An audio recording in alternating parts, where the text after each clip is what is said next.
इस खबर के प्रायोजक हैं एएस ब्रांडेड लॉट वाला, लाल क्वार्टर, कृष्णनगर, दिल्ली। अभी हमारे साथ बात करने के लिए मौजूद हैं नेशनल रिपब्लिकन पार्टी के राष्ट्रीय अध्यक्ष मिर्जा मेहताब भाई। उनसे जानेंगे पहलगाम में हुए आतंकी हमले को किस तरह से देख रहे हैं, आखिर इसकी जिम्मेदारी वो आपको क्या लगता है, किस तरह से ये है, इसके अंदर कहीं चूक दिखाई दे रही है, जिस तरह से चीज़ें हो रही हैं, चारों तरफ से आवाज़ें उठ रही हैं कि इस पूरी सब चीज़ के लिए जिम्मेदार हैं गृह मंत्री को कहीं ना कहीं इस्तीफा देना चाहिए। आपको क्या लगता है? बिल्कुल बिल्कुल होम मिनिस्टर को इस्तीफा दे देना चाहिए। बहुत बड़ी लापरवाही हुई है कि बाप इतने लोग थे और वहाँ कोई अरेंजमेंट नहीं था, ना मिलिट्री थी ना पुलिस थी, बदनिज़ामी थी, जब लगता है कि जान की लापरवाही की गई है। इसमें गृह मंत्री को फौरन इस्तीफा देना चाहिए। मिर्जा जी, जो जगह है, जिस जगह ये वो बहुत बड़ा एक टूरिस्ट स्पॉट है, उसी से आगे जो है आगे की यात्रा होती है, जो अमरनाथ यात्रा है, वहाँ के लिए भी लोग यहीं से ही स्टे होता है, आगे बढ़ते हैं। एक बड़ा टूरिस्ट स्पॉट है, वहाँ इस तरह की घटना हो जाती है। और हैरत की बात यह है कि जो वीडियो सामने आ रहे हैं, जो देखने में आ रहे हैं, वहाँ सुरक्षाकर्मी दूर दूर तक नहीं दिखाई दे रहे हैं। दिखाई दे रहे हैं। और फिर वो सवाल ये नहीं है कि उनके भी हिंदू मरे मुसलमान भी मरा उसमें।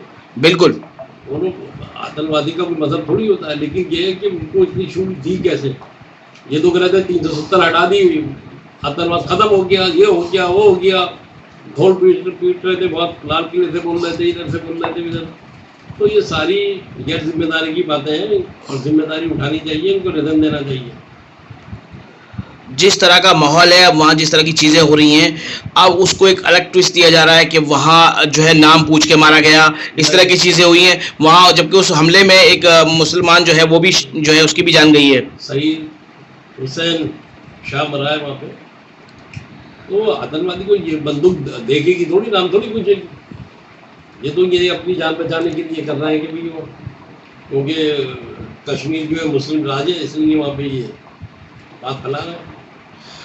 तो कहीं ना कहीं आपको लगता है कि अब जो है दो टूक जो है करना चाहिए, पता होना चाहिए कि किन लोग इसका हाथ है, किसके अंदर, कौन लोग इसके जिम्मेदार हैं। अरे गुलजार भाई, इस्तीफा तो इनको पलामू में भी देना चाहिए था, जब पलामू कांड हुआ था, इस्तीफा तो वहाँ भी देना चाहिए था कि इतना बड़ा बारूद लेके कैसे आ गए अंदर आदमी, वहाँ कैसे पहुँच गए। समझे नहीं। लापरवाही तो सरकार की है, सरकार जिम्मेदारी उठाई, रिजन दे अपने पदों से। अच्छा, इस तरह के जो इंसिडेंट के बाद जो वहाँ का जो जनजीवन है वो पूरी तरह से प्रभावित हो जाता है। जो जगह जो है, ये जो जगह है वो पिकनिक स्पॉट है, वहाँ लोग आते हैं, टूरिस्ट स्पॉट है, ठीक है, लेकिन वहाँ जो काम करने वाले लोग हैं वो ज़्यादातर जो है वो मुस्लिम है, चाहे वो खच्चर का काम करते हों या अमरनाथ यात्रा के दौरान और दूसरी चीज़ें हैं, चाहे वो दुकानदार हों, वो ज़्यादातर जो हैं उससे जो प्रभावित हुए हैं वो मुसलमान हो रहे हैं। तो क्या कैसे देख रहे हैं इसे?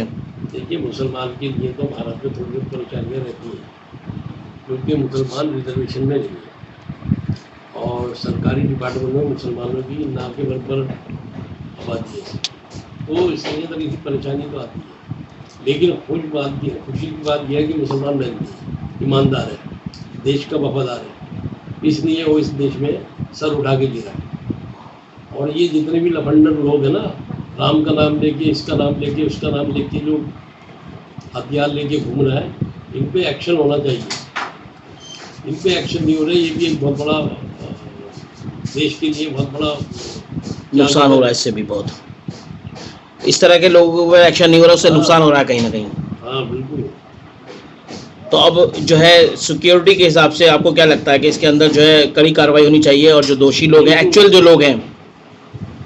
देखिए, कार्रवाई तो होती रहेगी, पहले रिजाइन देना चाहिए होम मिनिस्टर को।